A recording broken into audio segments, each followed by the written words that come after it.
Chapter number 6 chromosome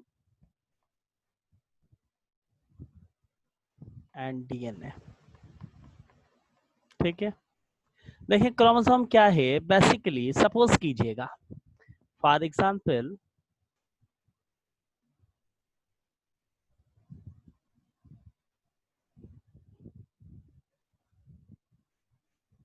ये है आपके पास न्यूक्लियस। ठीक है, और ये पूरा सपोज कर लें सेल है। यहाँ पर न्यूक्लियस के पास क्या मौजूद है? ये है सेंट्रियोल्स। सेंट्रियोल्स सेंट्रियोल्स और ये है एस्ट्रल फाइबर। 4th चैप्टर में बताया था ट्यूबुलिन प्रोटीन के बने होते हैं एस्ट्रल फाइबर्स। ये है न्यूक्लियोलस और इस न्यूक्लियोलस के अंदर फ्लूइड होगा जिसको नाम दिया जाएगा किसका? न्यूक्लियोप्लाज्म का। ठीक है, ये न्यूक्लियोप्लाज्म क्या करता है? जेल लाइक सब्सटेंस से और कुछ इंपॉर्टेंट एंजाइम को कंटेन करता है। वो इंपॉर्टेंट एंजाइम्स कौन कौन से हैं? RNA polymerase, DNA polymerase, ligase, primase, ठीक है, हेलिकेज, वो सारे इंपॉर्टेंट एंजाइम इसके अंदर क्या होंगे? मौजूद होंगे। ठीक है, अच्छा जी। उसके बाद उसके बाद उसके बाद देखें, ये है क्रोमेटिन। क्रोमेटिन, ठीक है, ये अच्छा न्यूक्लियर मेम्ब्रेन क्या होती है? डबल न्यूक्लियर मेम्ब्रेन होती है। Double double nuclear membrane. ये है आउटर न्यूक्लियर मेम्ब्रेन, जबकि अंदर की तरफ जो है ये वाली, ये है इनर न्यूक्लियर मेम्ब्रेन। जानते हैं आप केमिकली लिपिड्स और प्रोटीन की बनी हुई होती है। क्रोमेटिन किसको कहते हैं? बेसिकली क्रोमेटिन कहते हैं network of thread, network of thread like structure, या नेटवर्क ऑफ थ्रेड कहते हैं कि एक नेटवर्क के थ्रेड लाइक स्ट्रक्चर का। ठीक है, अच्छा ये तो मैंने आपको बता दिया। अब देखें क्या होगा। सबसे पहले इसके अंदर देखें होता क्या है कि when division start in the nucleus, हम कहते हैं कि न्यूक्लियस जो है, इस न्यूक्लियस के अंदर डिवीजन स्टार्ट होगी। डिवीजन माइटोसिस भी हो सकती है, मियोसिस भी हो सकती है। Keep in your mind, mitosis only take place in the somatic cell of the body। Somatic cell किसको कहते हैं? बॉडी सेल्स को कहते हैं। जैसे स्किन सेल्स हैं, हेयर सेल्स हैं, नेल्स हैं, इनके अंदर कौन सी? माइटोसिस होती है। और माइटोसिस के अंदर ये बात याद रखिएगा कि number of chromosome keep constant. उसमें नंबर ऑफ क्रोमोसोम क्या रहेंगे? कांस्टेंट रहेंगे, अनचेंजेबल, वो चेंज नहीं होते। क्यों नहीं होते चेंज? इस पे भी डिस्कशन करेंगे इंटरफेस की वजह से चैप्टर 7 में। जबकि मियोसिस के अंदर number of chromosome reduce to half, वो क्या हो जाते हैं? हाफ हो जाते हैं, हैप्लॉइड हो जाते हैं। जैसे सपोज करें ना, आपके पास इस वक्त 46 क्रोमोसोम्स हैं। अगर आपके अंदर बॉडी में मियोसिस होता है तो आपके अंदर कितने नंबर ऑफ क्रोमोसोम्स हो जाएंगे? 46 के बजाय 23। और एक बात और सुन लीजिएगा, meiosis only take place in the, meiosis सिर्फ और सिर्फ किसके अंदर होगा? जर्म सेल्स का। जर्म सेल्स के अलावा, जर्म सेल्स किसको कहते हैं? सेक्स सेल को कहते हैं। ठीक है ना, सेक्स सेल के अंदर मियोसिस होगा। क्लियर जी? अच्छा, सबसे पहले क्या होगा? When division start in the nucleus, जब न्यूक्लियस में डिवीजन स्टार्ट होगी ना, ये दो सेंट्रियोल्स नजर आ रहे हैं और इन दो सेंट्रियोल्स के ऊपर आईलैश टाइप सिलिएटेड, सीलिया लाइक या आईलैश टाइप आपको फाइबर नजर आ रहे हैं। ये एस्ट्रल फाइबर हैं और ये ट्यूबुलिन प्रोटीन के बने हुए होते हैं। बाज एनिमल्स के अंदर कितने सेंट्रियोल्स होंगे? ओनली सिंगल सेंट्रियोल होगा। जिसके पास एक सेंट्रियोल होगा, डिवीजन के दौरान वो सेंट्रियोल डिवाइड होगा और दो पार्ट्स में चला जाएगा। और जिस एनिमल के पास दो सेंट्रियोल होंगे, उनमें से क्या होगा कि एक जो है, उनमें से एक जो है वो क्या करेगा? मूव करेगा, और मूव करके कहाँ चला जाएगा, अपोजिट पोल्स पे। इस तरीके से देखें, इस तरीके से अपोजिट पोल्स पे चला गया। जब अपोजिट पोल्स के ऊपर चले गए तो यहां से इन्होंने क्या बनाया, मैंने चैप्टर 4 में भी आपको बताया था, इन्होंने यहाँ पर बना लिए स्पिंडल स्पिंडल्स। फाइबर, माइक्रोट्यूब्यूल्स भी कह सकते हैं आप इसको, आप इसको चाहें तो स्पिंडल फाइबर, माइक्रोट्यूब्यूल्स भी कह सकते हैं, ठीक है। सर न्यूक्लियर फाइबर्स भी कह सकते हैं। न्यूक्लियर फाइबर्स भी कह सकते हैं, ओके, ठीक है। ये बेसिकली माइक्रोट्यूब्यूल्स क्यों कहते हैं, क्योंकि ट्यूब्यूल इन प्रोटीन के बने हुए। अच्छा, फिर उसके बाद क्या होगा आप देखें, अब जो है ये न्यूक्लियर मेम्ब्रेन डिसअपियर होगी, क्या होगी, डिसअपियर, एब्सेंट नहीं कहना है, डिसअपियर कहना है। एब्सेंट का मतलब तो चली गई फिर नहीं आएगी, डिसअपियर होना अभी गई है फिर रीअपियर होगी बाद में, ठीक है। और न्यूक्लियोलस भी क्या हो गया, डिसअपियर हो गया, चला गया यहाँ से न्यूक्लियोलस। न्यूक्लियर प्लाज्म भी उसके साथ ही गया क्योंकि उसके अंदर मौजूद था, ठीक है। आउटर इनर मेम्ब्रेन ये सब मैं इनको रिमूव कर रहा हूँ, ये सब गए यहाँ से। और एस्ट्रल फाइबर अब खत्म हो गए, एस्ट्रल सॉरी सेंट्रियोल ने अब क्या बना लिया, यानी कि आपके पास यूं कह लीजिए किसकी फॉर्मेशन कर ली, स्पिंडल फाइबर्स की फॉर्मेशन कर ली। अब ये जो क्रोमेटिन है ना, ये क्रोमेटिन जो है ब्रेक हो जाएगा, किसके अंदर ब्रेक हो जाएगा, ये क्रोमेटिन ब्रेक होके इस तरीके से फाइबर लाइक स्ट्रक्चर बना लेगा। ये जो इसने थ्रेड लाइक फाइबर लाइक पूरा एक नेटवर्क था ना, टूट गया और उसने टूट करके thread like fibre like structure बना लिए। इन्हीं thread like fibre like structure को हम किसका नाम देते हैं, क्रोमोसोम का नाम देते हैं। ये क्रोमोसोम्स है। Now chromosome move towards the spindle fibre, अब ये क्रोमोसोम मूव करेंगे किसकी तरफ, स्पिंडल फाइबर की तरफ, और स्पिंडल फाइबर की तरफ मूव करके इनके साथ में जा करके इस तरीके से क्या हो जाएंगे, अटैच हो जाएंगे, अटैच हो जाएंगे, ठीक है। तो अब मैं इसको रिमूव कर रहा हूँ डायग्राम को, आपके माइंड में अच्छा खासा कॉन्सेप्ट आ गया होगा कि when division start in the nucleus, जब डिवीजन स्टार्ट हुई न्यूक्लियस के अंदर तो वहां आपको very fine thread like structure are produce in it, तो वहां पे क्या प्रोड्यूस हो रहे हैं, फाइन थ्रेड लाइक, देखिए ये है फाइन थ्रेड लाइक स्ट्रक्चर, किससे प्रोड्यूस हुए, ये क्रोमेटिन से। Fine thread-like structures are produced from chromatin called chromosomes. किसका नाम दे रहे हैं आप, क्रोमोसोम का नाम दे रहे हैं। तो इसका मतलब तो ये हुआ कि chromosomes only visible during cell division। Chromosome कब विजिबल होते हैं, सेल डिवीजन के दौरान विजिबल होते हैं। Before cell division they are found in the form of chromatin, cell division से पहले किस फॉर्म के अंदर होंगे, क्रोमेटिन के फॉर्म में होंगे, लेकिन सेल डिवीजन के दौरान किस फॉर्म में होंगे, क्रोमोसोम्स के फॉर्म में होंगे। आप कोई बोले आपको कि उसने एक ऐसा सेल देखा जिसमें उसको क्रोमोसोम्स नजर आए, तो आप कह दीजिए आंख बंद करके कि वो सेल उसने वो देखा होगा जो डिवीजन कर रहा होगा, जो क्या कर रहा होगा, डिवीजन कर रहा होगा। और अगर कोई वैसे नॉर्मली बोले कि मैंने जी सेल के अंदर क्रोमोसोम्स देखे, तो सबसे बड़ा झूठ बोला है, क्योंकि क्रोमोसोम तो नजर ही नहीं आते ना, क्रोमोसोम नहीं बल्कि क्रोमेटिन मौजूद होते हैं, और इतने थिन होते हैं, इतने एलोंगेटेड थिन होते हैं कि they are not clearly visible, clearly visible नहीं होते, they only visible during the cell division. ये सिर्फ और सिर्फ किस दौरान विजिबल होंगे, ड्यूरिंग द सेल डिवीजन क्या होंगे, विजिबल होंगे, दैट्स क्लियर, ओके। अच्छा जी, मैं अभी इसको रिमूव करने लगा हूं, ठीक है। चलें जी, ये तो आपको पता चल गया। अच्छा देखिए, दे कंटेन, क्रोमोसोम्स क्या करते हैं, क्रोमोसोम्स कंटेन स्मॉल बॉडीज,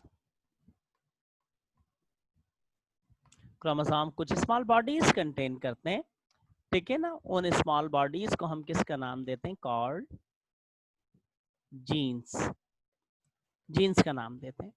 अब जीन्स क्या है, बेसिकली जीन्स किसको कहते हैं, sequence of nucleotides. Very good, sequence of nucleotides. What is nucleotide, nucleotide क्या है, न्यूक्लियोटाइड क्या है, nucleotide is a combination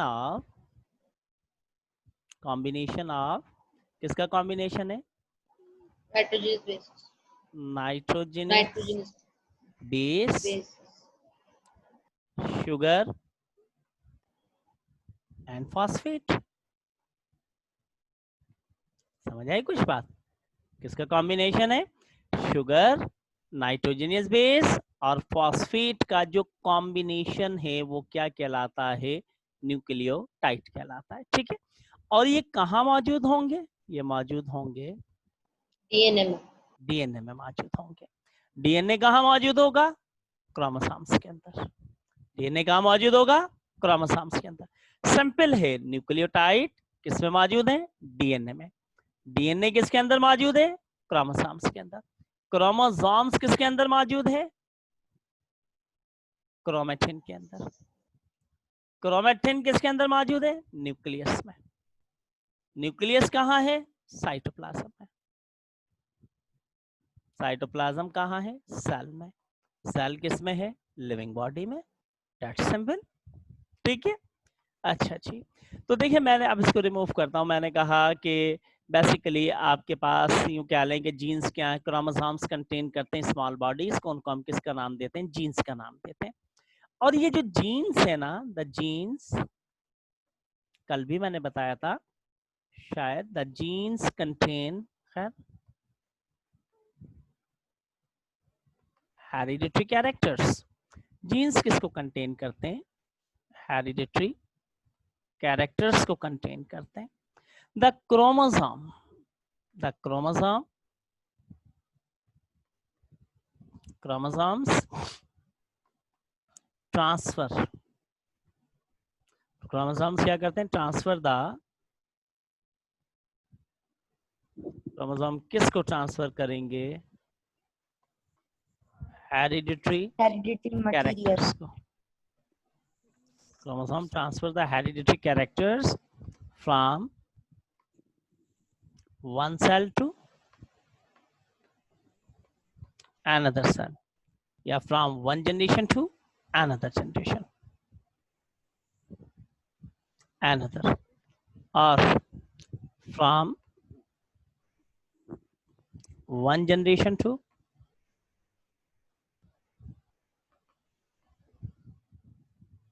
another, एक जनरेशन से दूसरी जनरेशन के अंदर। ठीक है जी, यहां तक क्लियर हो गया? यहां तक क्लियर? तो क्रोमोसोम्स क्या है? Chromosomes, chromosomes are used as a vehicle of gene. Vehicle of genes. Chromosomes किसके तौर के ऊपर यूज होते हैं? Vehicle of genes. ना कि आप कहें कि chromosome contain hereditary character. No, nothing, nothing, chromosomes are not contain hereditary characters. Hereditary characters are contained by genes and these genes are located on the chromosomes. और ये jeans किसके ऊपर locate करते हैं? क्रोमोसोम्स के ऊपर लोकेट करते हैं। Number of chromosomes are limited but genes are in great number. लेकिन जीन्स के नंबर क्या है? बिलियंस की तादाद के अंदर होते हैं। आपके बॉडी के एक एक कैरेक्टर का जीन्स किसके ऊपर मौजूद होता है? क्रोमोसोम्स के ऊपर मौजूद होता है। जैसे स्किन कलर का जीन है, हेयर कलर का जीन है, आई कलर का जीन है, ब्लड ग्रुप का जीन है, हाइट का जीन है, नाक की शेप है, ठीक है, बॉडी की लेंथ है, इंटेलिजेंस का जीन है। तो हर एक कैरेक्टर के क्या है? जीन्स हैं, और ये जीन्स किन पे लोकेट करते हैं? क्रोमोसोम। क्रोमोसोम तो ओनली व्हीकल्स हैं, व्हीकल्स, व्हीकल्स जिसके ऊपर जीन्स बैठ करके एक जनरेशन से दूसरी जनरेशन के अंदर क्या होता है? एंटर होते हैं। तो अगर एमसीक्यूज आ जाए कि unit of hereditary characters are chromosome, genes, तो आप किसको टिक करना पसंद करेंगे? क्रोमोसोम्स को या फिर जीन्स को? जीन्स। यस, जीन्स जो है बेसिकली वो आपके पास यूनिट हैं किसके? हेरिडिटरी कैरेक्टर्स के। ओके, राइट, ठीक है जी, आगे चलते हैं। उसके बाद देखें क्रोमोसोम्स को किसने डिस्कस कवर किया? क्रोमोसोम्स वर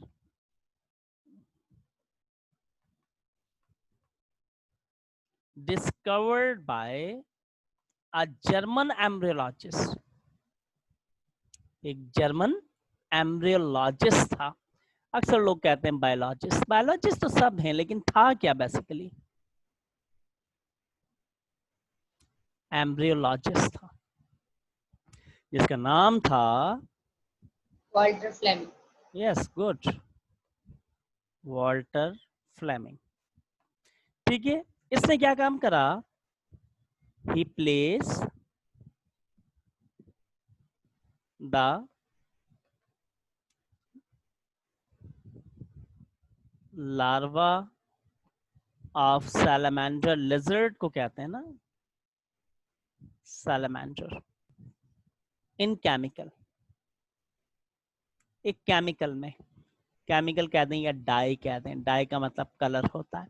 उसका नाम क्या था डाई का? Perkin's aniline, Perkin aniline. ठीक है, फिर क्या हुआ? Then he observed that chromosomes becomes darker than the other organelle of cell, than the other organelles of a cell and show different structure. अब सुनिएगा बात को, क्या कहानी हुई? शो डिफरेंट स्ट्रक्चर, और से सुनना है, चैप्टर बड़ा इंपॉर्टेंट है। ठीक है, मैं इसको रिमूव करूंगा, आप देखिएगा हुआ क्या था। ये जो वाल्टर फ्लेमिंग था ना, वाल्टर फ्लेमिंग, ठीक है। देखिए क्रोमोसोम का मतलब क्या है, पहले सुन लीजिएगा। क्रोमोसोम, क्रोमो वर्ड निकला है क्रोमा से, क्रोमा का मतलब है कलर, और सोम वर्ड निकला है सोमा से, जिसकी मीनिंग है बॉडी, जिसकी मीनिंग है बॉडी। तो ये जो वाल्टर फ्लेमिंग नामिक साइंटिस्ट था, वाल्टर फ्लेमिंग, ये क्या करता? सेल को लेता और अंडर द माइक्रोस्कोप रखता और उसमें ऑब्जर्व करने की कोशिश करता, किसको? क्रोमोसोम्स को। लेकिन इसको नजर नहीं आते। क्यों नजर नहीं आते थे? बेसिकली क्रोमोसोम्स क्या है? कलरलेस। क्या है? कलरलेस है क्रोमोसोम्स। अब ये बार बार उनको ऑब्जर्व करने की कोशिश करता, लेकिन इसको वहां पर कुछ भी नजर नहीं आता था। फिर इसने क्या काम करा कि जो सैलमेंडर लार्वा का सेल लिया था इसने, सैलमेंडर लार्वा का सेल, उस सेल को इसने ट्रीटेड किया, उस सेल के ऊपर इसने कुछ ड्रॉप डाले एक डाई के। उस डाई का नाम क्या था? पैरकिन एनालाइन। जब डाई डाली तो डाई जब सेल के अंदर गई तो न्यूक्लियस में गई, तो वहां जो क्रोमेटिन या क्रोमोसोम्स थे उन्होंने उस कलर को क्या कर लिया? एब्जॉर्ब कर लिया। तो वो कलरलेस से क्या हो गए? कलर हो गए। कलरलेस से क्या हो गए? कलर हो गए। और जब इसने फिर अंडर द माइक्रोस्कोप ऑब्जर्व किया तो इसके मुंह से अचानक निकला क्रोमासोमा। क्या निकला? क्रोमासोमा, जिसकी मीनिंग क्या थी? Colour bodies. बेसिकली इसने फर्स्ट टाइम जो इनको ऑब्जर्व करने के बाद वर्डिंग कही, वो वर्डिंग क्या थी? इसके माउथ से अचानक निकला, क्या वर्ड निकला? क्रोमासोमा। ठीक है ना। अब क्रोमासोमा का मतलब क्या था? Colour bodies. और ये सारा कुछ हो कब रहा था? यानी कि 1882 के अंदर ये सब कुछ हो रहा था। फिर बाद में क्रोमा से क्रोमो कर लिया गया, सोमा से सोम कर लिया गया, और दोनों वर्ड को मिला दिया गया, और दोनों वर्ड को मिला के एक वर्ड दे दिया गया, क्रोमोसोम का वर्ड दे दिया गया। तो यहाँ जो कलर अपेयर हुआ है वो due to the dye, dye की वजह से कलर अपेयर हुआ। But basically chromosomes are colourless. लेकिन याद रखिएगा कि क्रोमोसोम्स क्या होते हैं, कलर लेस होते हैं। नॉन कलर्ड बॉडीज है, उसको तो नजर ही नहीं आ रहे थे ना, कलरलेस थे, व्हाइट थे, दिखते ही नहीं थे अंडर द माइक्रोस्कोप। बार बार देखता तो उसके माइंड में एक आइडिया आया, उसने डाई डाली, कलर डाली, उस कलरलेस बॉडी ने कलर को एब्जॉर्व किया, फौरन से डार्क कलर में आ गया, और जहां न्यूक्लियस के अंदर क्रोमोसोम थे वो रीजन डार्क हो गया, इसको नजर आने लगा अंडर द माइक्रोस्कोप। तो इसने कहा क्रोमासोमा मतलब कलर बॉडीज, ग्रीक वर्ड से निकला है ये क्रोमा और सोमा, जिसकी मीनिंग क्या है, कलर बॉडी। ठीक है, अच्छा जी, ये तो थी थोड़ी सी आपके पास डिस्कवरी किसकी, क्रोमोसोम्स की। अब आगे की तरफ चलते हैं, मैं इसको रिमूव करता हूं। देखें, the number of chromosomes in the cell of a body constant, number जो है, number of chromosomes are constant, ये क्या होते हैं, कांस्टेंट होते हैं। और यूजली दे आर डैप्लॉइड, किस फॉर्म में होते हैं, डैप्लॉइड फॉर्म में होते हैं, जैसे आपके पास डैप्लॉइड पेयर फॉर्म के अंदर। तो क्रोमोसोम जो है बेसिकली डैप्लॉइड से मुराद क्या है, अगर आप सिंपल वर्डिंग में मैं कहूं कि are found in two set, कितने सेट के अंदर पाए जाते हैं, दो सेट के अंदर। ठीक है, इट ऑकर बोथ, सब में पाए जाएंगे, एनिमल्स में होंगे, प्लांट्स के अंदर कोई एक ऐसा लिविंग ऑर्गेनिज्म नहीं है जिसके अंदर क्रोमोसोम्स ना हो। अब कुछ लिविंग ऑर्गेनिजम्स के नाम दिए हुए हैं, उनके अंदर क्रोमोसोम्स बताए गए, जैसे कि सपोज करें पेनिसिलियम, आप जानते हैं ना कितने क्रोमोसोम्स होंगे, 2। पेयर कितना होगा, पेयर कितने होंगे, ये है क्रोमोसोम्स, भाई 2 क्रोमोसोम्स मिलके कितने पेयर बनाएंगे, एक पेयर बनाएंगे। ठीक है, इसी तरीके से मॉस्किटो में कितने क्रोमोसोम्स होंगे आपके पास, 6। अब आप अंदाजा कर लें कितने पेयर बनेंगे, एक में 2 होते हैं, 3 पेयर्स बनेंगे। उसके बाद देखें Drosophila melanogaster is a zoological name of fruit fly, fruit fly का ज़ूलॉजिकल नेम है ये डॉर्सोफिला। ठीक है, डॉर्सोफिला, इसमें कितने क्रोमोसोम है, 8, पेयर कितने बनेंगे, 4 बनेंगे आपके पास।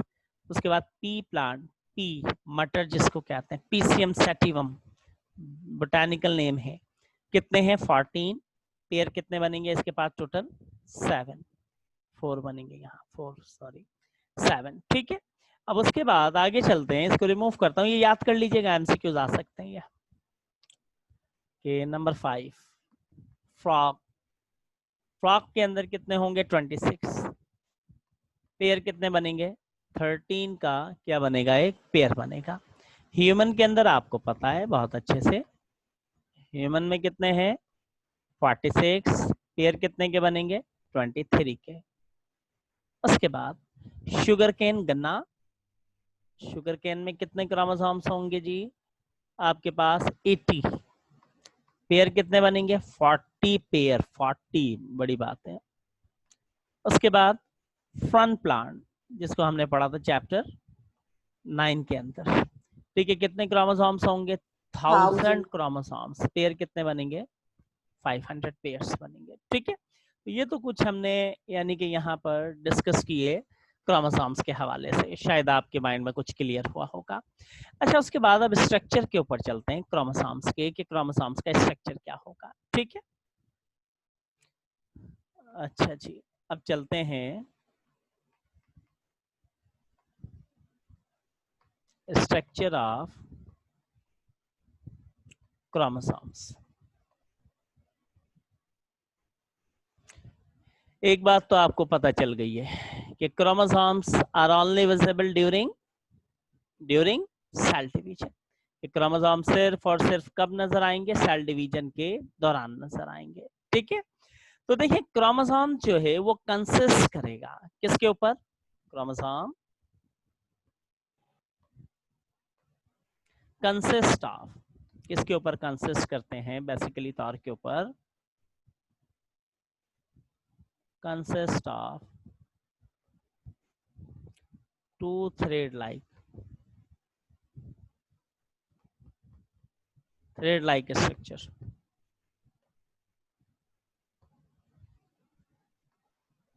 called chromatid. Chromatid. चैप्टर 4 में भी बताया था, ठीक है ना। Chromosome consist of two thread like structure called chromatid. These two chromatid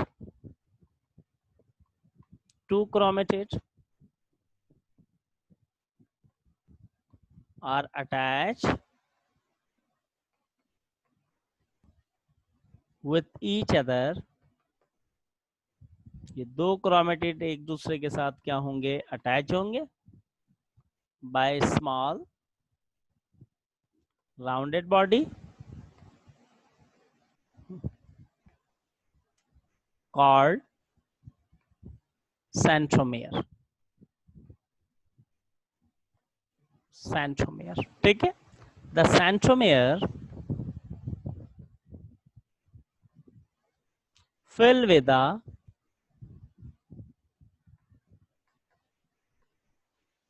with a protein called kinetochore.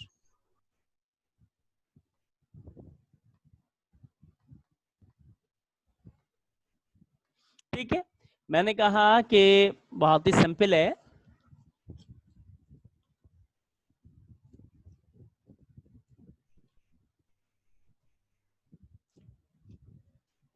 कि जो बेसिकली क्रोमोसोम्स हैं, मैंने कहा कि दो थ्रेड लाइक स्ट्रक्चर, मैं इसको रिमूव करता हूं, बताता हूं आपको, देखिएगा। देखिए ये है सेंट्रोमियर,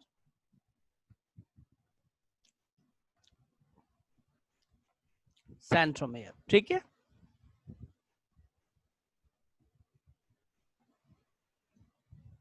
अच्छा जी, इसके अंदर क्या मौजूद है, ये फिल है किससे, एक इस तरीके से देखें प्रोटीन से।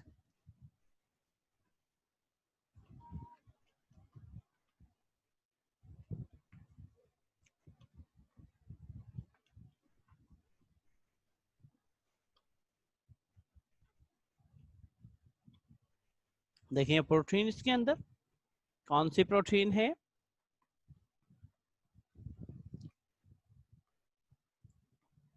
काइनेटोकोर, ठीक है। उसके बाद इसके साथ देखिए ये दो हैं थ्रेड लाइक स्ट्रक्चर। इन दो थ्रेड लाइक स्ट्रक्चर को किसका नाम देते हैं,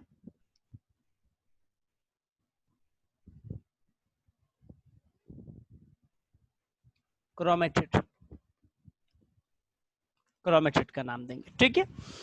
देखिए सेंट्रोमियर जो है वो दो इंपॉर्टेंट फंक्शन परफॉर्म करता है, ठीक है। मैं इसको रिमूव करता हूं। Function of centromere, function of centromere. Number 1, provide movement to the chromosome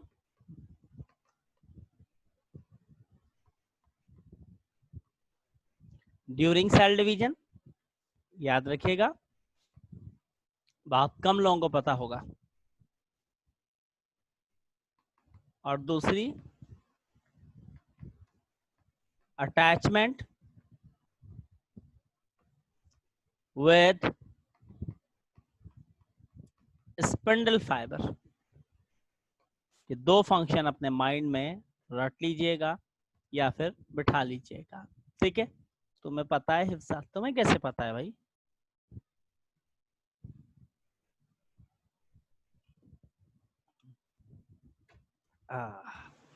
अच्छा जी, मैंने दो काम किए हैं, मैंने ब्रेकफास्ट भी किया है और मैंने क्लास भी ली है। सुबह से ख्वार हो रहा हूँ कॉलेजों के चक्कर में। कभी वो महराब ने दिमाग खराब किया हुआ है काउंटी वाले ने, कभी वो हयात वालों ने दिमाग खराब किया हुआ है। हयात वाले चला रहे हैं 8 से 12:40, काउंटी वाले चला रहे हैं 8 से 11। तो अब मैं कहाँ जाऊं, मुझे तो समझ में ही नहीं आ रहा, मुझे तो समझ में ही नहीं आ रहा। 8 से 12:40 वो कह रहे हैं जी 4 पीरियड ले लो, वो कह रहे हैं जी 3 पीरियड ले लो, डबल हो गए 3 के, पता नहीं क्या चक्कर है। मैंने कहा भाई क्या करूं, तो सुबह उठ के वहीं ख्वारी, तो अब नाश्ता किया है मैंने। खैर बायोलॉजिकल क्लॉक मेरा डिस्टर्ब हो गया है ना, बायोलॉजिकल क्लॉक में आपने पढ़ा होगा ना, when living organism perform their particular function according to particular period of time, particular function particular period of time में तो नहीं हुआ, ये तो डिस्टर्ब हो गया। चलें खैर खैर जी। अच्छा मैं अब आपको बताता हूँ, देखिएगा, देखिए यहाँ पे थोड़ा समझने की कोशिश कीजिएगा। सपोज करें ये है आपके पास, अभी कुछ देर पहले मैंने बताया, फिर सेंट्रियोल था, अपोजिट पोल्स के ऊपर चलें जी, मैं कहता हूँ कि ये अपोजिट पोल्स के ऊपर क्या कर गए, मूव कर गए, और इन्होंने स्पेंडल फाइबर्स बना लिए, ठीक है। ये ब्रेक हो गई, ये भाग गया, ये चला गया, ठीक है। अच्छा इनके जाने के बाद क्या होगा, ये जो क्रोमेटिन था ना, ये क्रोमेटिन ये तो टूट गया, ये टूट गया, इस क्रोमेटिन ने टूट के क्या बना लिए, इसने बना लिए ये क्रोमोसोम्स, देखें ये है क्रोमोसोम्स, ये है क्रोमोसोम्स, ठीक है। अब क्रोमोसोम्स को मूव करना है, किसकी तरफ मूव करना है जी, स्पेंडल फाइबर के पास, क्योंकि जब तक स्पेंडल फाइबर से अटैच नहीं होंगे तो डिवाइड कैसे होंगे, सवाल ये पैदा होता है। तो देखिए इनका ये जो सेंट्रोमेयर है, सेंट्रोमेयर के पास एक एनर्जी होती है, उसको नाम देते हैं एटीपी। ये एटीपी क्या होती है, सेंट्रोमेयर के पास स्टोर होती है, इस एटीपी की मदद से ये मूव करता है, और मूव करने के बाद जाके अटैच हो जाता है किसके साथ में, इस तरीके से स्पेंडल फाइबर्स के साथ में जा करके, देखें इस तरीके से अटैच। तो अब जब क्रोमोसोम क्रोमेटिन डिवाइड हुए और उन्होंने क्रोमोसोम्स बनाया, तो उन क्रोमोसोम्स को मूव करा के लेके जाना ना स्पेंडल फाइबर तक, तो कैसे मूव करेंगे, तो मूव कराने के लिए तो एनर्जी चाहिए, वो एनर्जी सेंट्रोमेयर अपने अंदर स्टोर करता है। किस दौरान स्टोर करता है ये मैं 7 चैप्टर में बता दूंगा, लेकिन इतना सुन लीजिएगा, ड्यूरिंग इंटरफेस। इंटरफेस की एक स्टेज आप सबने पढ़ी होगी G2, G2 के अंदर, जिसके बाद सेल क्या होता है, रेडी फॉर डिवीजन, रेडी हो जाता है सेल डिवीजन के लिए, तो एटीपी को स्टोर करता है।